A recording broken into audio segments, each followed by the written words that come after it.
This is YOLO, also known as You Only Look Once. This family of neural networks is able to detect objects in an image at incredibly fast speeds. I'm Matt Clark, and this is video number 3 in my DIY drone series. Today, I'm investigating how I can make use of YOLO to detect people in video taken from my drone, so that it can follow them around. YOLO? That's the name they went with for this? My research starts in 2016. The state of the art, the latest and the greatest, was RCNN and its fast variants. But don't be fooled though. By me saying fast, we're still talking on the order of 200 milliseconds per image to figure out what's in it.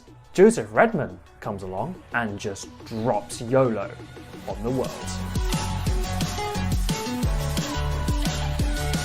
YOLO divides images into regions, then runs once over each region, then combines all the characteristics found into the final result. This gave 100 times speed boost over the fastest RCNN variant at the time. 2017 saw its follow-up release, YOLO 9000, which has a few tricks up its sleeve to improve performance. Oh my god. It's over 9,000! YOLOv4 was then released in 2018, drastically improving detection for smaller objects in a scene. Spoiler alert! Spoiler alert!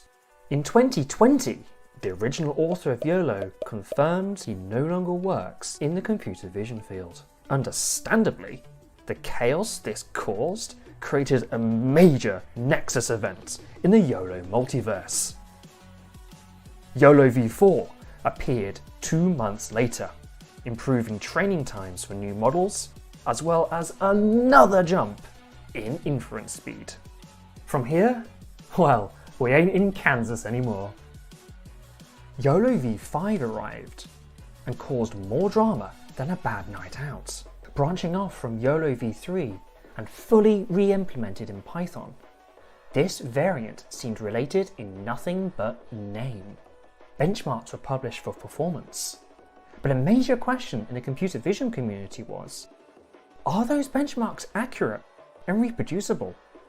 The rate of improvements went sky high from 2020, with the most recent release being YOLO-R.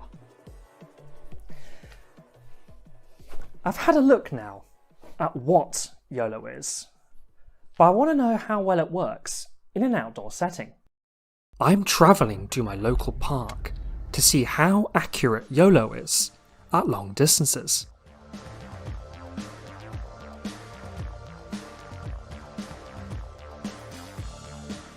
These experiments are all using the tiny version of YOLOv4, a compressed version designed to work better on weaker hardware.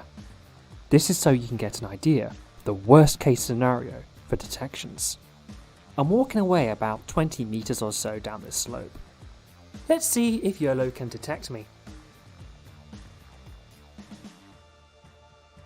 Oh my god, I am a professional, I swear. I'm actually really surprised that YOLO was able to pick me up right down there, even with everything going on around me. I thought I'd be too indistinct against trees and everything else. So I'm going to try and see just how far I can push it. If you see a rope swing, it's absolutely illegal if you don't have a go on it. Okay, maybe I'm not a professional, but I am trying though. Anyway, this open space looks great for a mega long distance test. In case I haven't mentioned already, all of my tests are done using 1080p footage taken on my iPhone X. I'm about 18 meters away at the moment, but I think that's a bit too far. Let's bring it in to about 60. No? 40? 20? Okay, that's starting to pick me up now with some reasonable accuracy.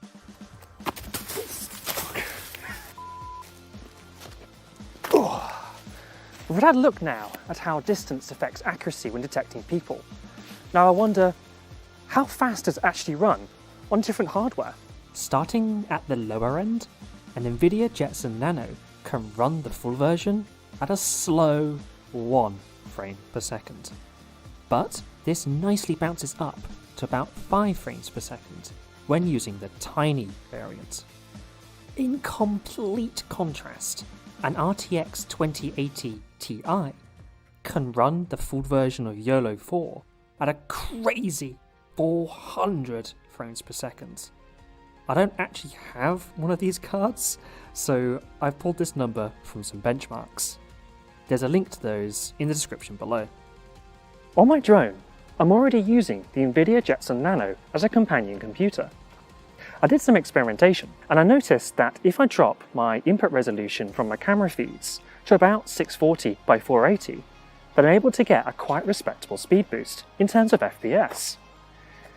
This means that if I try to use the tiny version of YOLO on the Nano in combination with this reduced resolution, I think we're in business. As usual, I've linked useful documentation in the description of this video if you want to learn more about using YOLO in your own projects. At this point, I've researched into computing depth of things and finding people in a camera feed. Next up is the hard part. Bringing all that data together so that this drone can fly around and actually follow me. It's going to take me quite a lot of time to get this working, so in the meantime I'm going to be uploading some smaller projects to tide you over until the big thing is done. I hope you enjoyed watching this one. I sure as heck enjoyed going out and researching this, and I'll see you in the next one.